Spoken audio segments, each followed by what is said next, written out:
ദുരിതപ്പെയ്ത്തിൽ കേരളം. മഴക്കെടുതിയിൽ മരണം 7 മലപ്പുറത്ത് 2 കുട്ടികൾ മരിച്ചു. പൂഞ്ഞാർ പയ്യാനിത്തടുത്ത് വീട് ഒലിച്ചുപോയി അമ്മയും മകനും മരിച്ചു. തൊടുപുഴ കാഞ്ഞാറിൽ ഉരുൾപൊട്ടലിൽ 1 മരണം.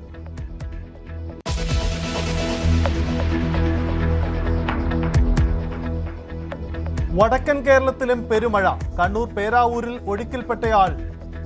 ഒഴുക്കിൽപ്പെട്ടയാൾക്കായി തിരച്ചിൽ തുടരുന്നു. കനത്ത മഴയിൽ തിരുവമ്പാടി മുത്തപ്പൻ പുഴയിൽ ചപ്പാത്തൊലിച്ചുപോയി. കോഴിക്കോട് മണ്ണിടിച്ചിലും വെള്ളക്കെട്ടും. കാസർഗോഡ് ചിറ്റാരിക്കലിൽ ഉരുൾപൊട്ടൽ.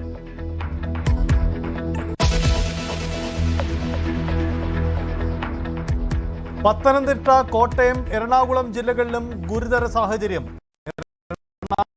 ബെങ്ങൂരിൽ മരം വീണ് അംഗൻവാടി കെട്ടിടം തകർന്നു. വെള്ളത്തിൽ മുങ്ങി റാന്നി നഗരം.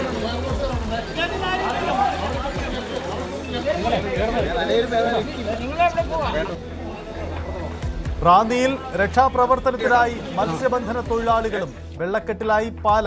ഈരാറ്റുപേട്ട തൊടുപുഴ റോഡും വെള്ളത്തിനടിയിൽ. കോതമംഗലം മണികണ്ഠൻ ചാൽ ചപ്പാത്ത് മുങ്ങി. ഉന്നതികൾ ഒറ്റപ്പെട്ടു.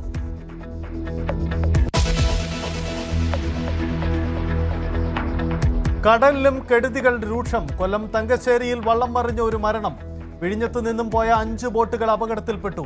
മത്സ്യത്തൊഴിലാളികൾക്കായി തിരച്ചിൽ തുടരുന്നു. മുതലപ്പൊഴിയിലും അപകടം. 2 പേരെ കടലിൽ കാണാതായി.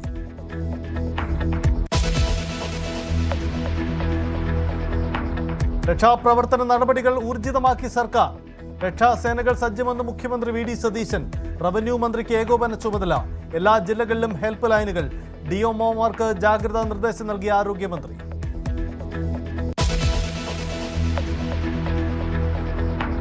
PM ശ്രീയിൽ സർക്കാരിനെതിരെ ആരോപണം കടുപ്പിച്ച് പ്രതിപക്ഷം. PM ശ്രീ വഴി കിട്ടുന്ന പണം ജനങ്ങളെ ഒറ്റുകൊടുത്തതെന്ന് പിണറായി വിജയൻ. പുനർജനി പദ്ധതിയിൽ വി ഡി സതീശൻ വിദേശത്തു നിന്നും കോടിക്കണക്കിന് രൂപ പിരിച്ചെന്നും പ്രതിപക്ഷ നേതാവ്. ലണ്ടനിൽ പിരിച്ച തുക എങ്ങനെ മണപ്പാട് ഫൗണ്ടേഷനിലെത്തിയെന്നും ചോദ്യം.